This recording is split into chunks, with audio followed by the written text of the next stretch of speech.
Alright guys, welcome back to another Plants vs Zombies comics video. I put out a poll and you guys seemed very interested in me talking about these comics some more, and I'm very interested in talking about some comics some more, so let's just talk about some comics some more. So this video I'm going to be finishing one of the kind of compilation comics. It's called Zomnibus, and it's the first volume, and it compiles the first 3 comics and then has some bonus stuff at the end. So I'm going to do the last comic of this book, and also the bonus comics at the end as well. So the final kind of major comic in this is Plants vs Zombies Bully for You. Alright, so the opener of this is a very playful kind of Zomboss going around and tying spiders to people and stealing things and just being a general nuisance. A cold hard reminder that this comic is not aimed at people my age. So he goes around, he goes stealing things, there's a little introduction to the characters, and also I do kind of like the comics staying very consistent with the characterization of the 2 main characters, Nate Timely and Patrice Blazing. Their characterization stays very consistent, and I honestly quite enjoyed them as protagonists. I mean, they don't have a lot to do in this comic, but there's a couple of fun pages with them in at the beginning. So we also get introduced to some other zombie characters, which get revealed in a bit. For some reason, the humans are phoning them up, which kind of like... We'll talk about the world of this comic later, or the world of the comics a little bit later, because I've definitely got some things to say. Zomboss hatches a devious plan to steal things. He's just being like a high school bully, basically. He's not doing anything mortally dangerous like he was in the previous comic. More mysterious phone calls, and then eventually it leads into some really odd backstory of Zomboss going to college. Yeah, no, this comic's not for me. I do like how there's a fuzzy, grainy texture for the flashbacks. I think comics as a visual medium is quite interesting, and the things that comic book artists do to kind of differentiate time, different characters. Definitely appreciate that sort of thing. Zomboss hatches some very devious plan to freeze everyone in NeighborVille still and then eat their brains. I don't know how it can just flip-flop from some... you know, really harmless, childish, kind of like Zomboss in high school thing to perhaps one of the most terrifying things he's done so far, but okay. It's a very nice looking panel there. And then we finally get introduced to those mysterious zombie characters, and it's people that Zomboss, I guess, bullied in high school. That's the whole main crux of the comic. I love how Zomboss gets locked up in prison. It's just... It's very clear that the comic book artists, or the writers as well, had a lot of fun with these, because like Zomboss getting punched in the gut, he's now in prison. So there's a small little backstory to the zombies. They just get picked on, they usually get bullied and they're here for revenge or something like that. So there's kind of a 3-way conflict with the main characters of the previous 2 comics being kind of sidelined. And is it an interesting conflict? Not really. So he breaks out of this prison. The victim zombies put him in. He breaks out, he does some more theft. He then beats the bully zombies. It's a little unfair. The zombie characters that are introduced just get absolutely bin-bagged by everyone. But the comic ends with them going back to college because they have to reset. And that's that. That's essentially the plot surmised. I just want to start off by saying I really didn't care for this one. I mean, it's honestly a miracle that the previous comic really kind of captured my imagination as much as it did, but I did really enjoy Timepocalypse, and coming from that onto this, yeah, perhaps I'm a little bit too old to be reading these and enjoying them at their fullest. I'm here anyway, looking way too into these, but if you're gonna go through and read these, I would give this one a miss. I think it's a kind of a significant drop in quality from the previous one, like I mentioned, but overall I just didn't really enjoy it. It didn't work for me. Some of the panels in this were quite charming, and the kind of the setting and the kind of the silly, we take nothing seriously approach to the whole zombies being in school. I guess I kind of enjoyed some of the jokes and some of the references, but for the most part, yeah, no, this is a thumbs down from me, I'm afraid. But I just want to briefly talk about the world and the fact that there are zombies going to school. How does that work? They even make reference to like these are slightly more intelligent zombies because they've been educated. And also we have humans phoning up zombies. How does this world work? Is this just... I thought in the first comic the zombies just kind of spilled out of nowhere, everyone hated it and NeighborVille's in peril. But now it just kind of seems like now that the Pandora's box has been opened, they just live among humans. Is that what? So just to kind of go through some of the notes that I had. It's giant spiders on the first page. Those things are huge. Those things aren't regular sized spiders. Where is he getting them? I don't know. And also just a couple of pages later, there's a non-zombie yeti. I understand it's played for laughs, but I just kind of looked at that and thought, what kind of world are these people living in? And also the Yetis that are in this comic are just zombified Yetis. Even though in the games, when you kill a Yeti, they explode with like snow and like springs and stuff, implying they're made of metal. They're just zombified Yetis. That's kind of a bit more horrific, no? Also, we've got Zomboss killing a deer.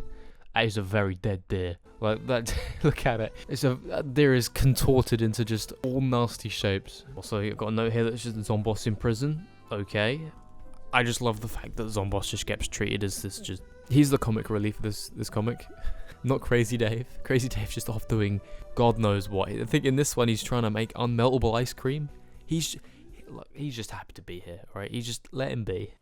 But yeah, overall, I did not care for this one. I don't want to go ahead and say it's awful because I'm not the target demographic for this, and the art does look pretty good. But yeah, no, coming off of the back of Timepocalypse, it's not even close. Alright, some bonus comics. Some of the bonus comics in this are the highlight of this book for me.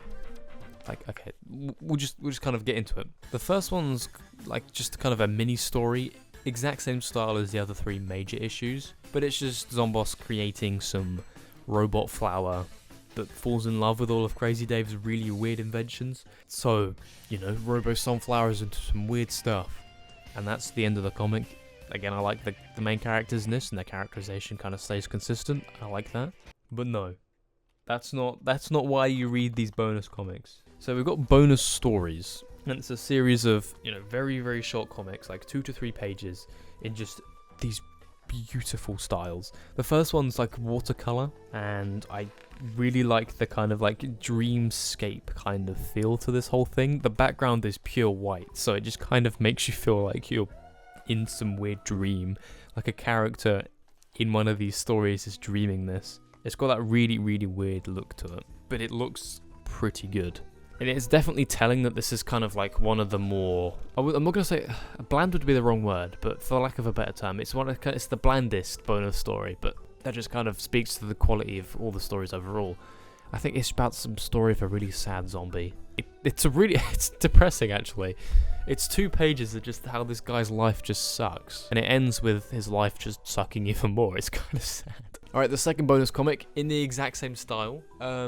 It's a bonk choi, I guess practicing boxing. It's the same one from Timepocalypse, with the bandana on its head. And it's just kind of practicing boxing. That's it. That's really it. And it's beautifully drawn. Again, there's a bit more color in the background of some of these panels, but for the most part it kind of gives off that same kind of dreamy vibe with the background being white. It's kind of like maybe the bonk choi in the comic before is dreaming this, or this is his backstory and it's some kind of weird dream he's having.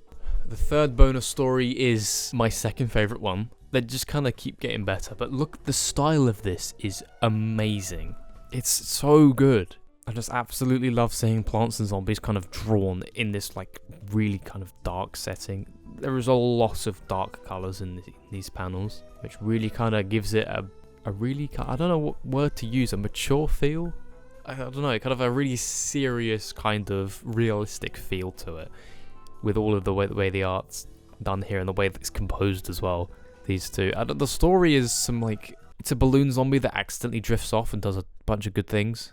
But I just absolutely love this comic's use of colour in particular. Like I said, a lot of darker colours makes it seem very realistic. But it's like, there's fully like done backgrounds as well, so it doesn't really give off that dreamy feel. It just kind of feels like if they were to write a more mature version of this comic, this is what it would look like. But especially the kind of the first 2 panels of this look beautiful. And then we get into my personal favourite of these kind of short stories. It's about a really sad sunflower, and Nate is trying to cheer up the sunflower, but it turns out she's just practicing being sad and she gets the part for a play or something like that. It's a cute, wholesome story, again in that really beautiful kind of watercolor art style. It covered in a lot of lighter colors actually, in stark contrast to the one before it. The backgrounds to most of these comics are blue, which kind of really adds to the emotion, I guess. Although you are, for as much as the characters in this are non-characters, the colours in it really kind of elicit some sort of emotion. It's that kind of watercoloured style, slightly more realistic. Everything's a bit more cutesy. And then you've got like that really light blue in the background. It really kind of is a good case study for, you know, how color theory can make you feel, and how using lighter colors can elicit like more positive and lighter emotions. And this comic is an amazing kind of display of that, where it's just a really wholesome story about a really sad sunflower, reinforced with the style and the colors serving to kind of reinforce and uplift those emotions to tell a very short, charming and wholesome story. And it's obvious that they paid a lot of attention to the colors, because the frame where Nate's kind of losing his mind over not being able to cheer the sunflower up is just kind of a red. It's a red. It's still that lighter color to try and keep the comic book, which kind of still fits in with all the other really light and bright colors. But it's also red, which I guess you associate with anger and such, and so it's whacked in there. And then obviously you got the expression of the sunflower. When they get out of the style of Plants vs Zombies and kind of do their own thing, they can get a lot more unique expressions out of it, like a very grumpy looking sunflower and a very happy looking sunflower at the end. But honestly, this comic is absolutely amazing, and I could sit here and chat about it for hours. I just absolutely love this comics book. I absolutely love the style of this comic. I love the use of color in this comic. Everything about this comic is amazing, and it's only 2 pages. I'd absolutely kill to see an entire book written in this style, because it's just, the use of color here is just so effective. It's amazing. Okay, but we're gonna have to move on. And the last one is kind of it's in like a Futurama Simpsons look. A lot of like curves. Everything's a curve in this. They've got big bulbous heads and such like that. It looks like Futurama more than anything else. Or old Simpsons. And it's, I don't know, Zomboss, he just wants some Pop Smarts, I guess, and they go out and get it. It's nice looking. And then the last one, it's about the hedgehog that I didn't talk about. So I guess enough said the matter. And that does it for Zomnibus Volume 1. 250 something pages of Plants vs Zombies goodness. And I guess just to kind of recap the entire video, the last comic, Bully for You, I did not like. So if you're like me and you're going to go through these comics, skip it. Buy the issues individually. It's not really worth a read, although I do recommend buying Zomnibus because it has those bonus comics at the end, which are just immaculate. So that's Zomnibus Volume 1 finished. I guess I'll just keep going with reading the comics. I'm having a lot of fun doing it. A lot of people are telling me to read the Garden Warfare comics, but I guess I'll read them in release order, seeing as how they don't actually have a chronological order. I am holding out hope that eventually the comics start following up from one another and tell bigger stories. But I guess time will tell when I move on to the rest of the comics. But yeah, that's going to do it for today's video. Thank you so much for watching. Let me know in the comments, have you read any of the comics I talked about in this video? And did you enjoy them? Did you not like them? And with all that being said, I'll hopefully see you in the next one. Goodbye.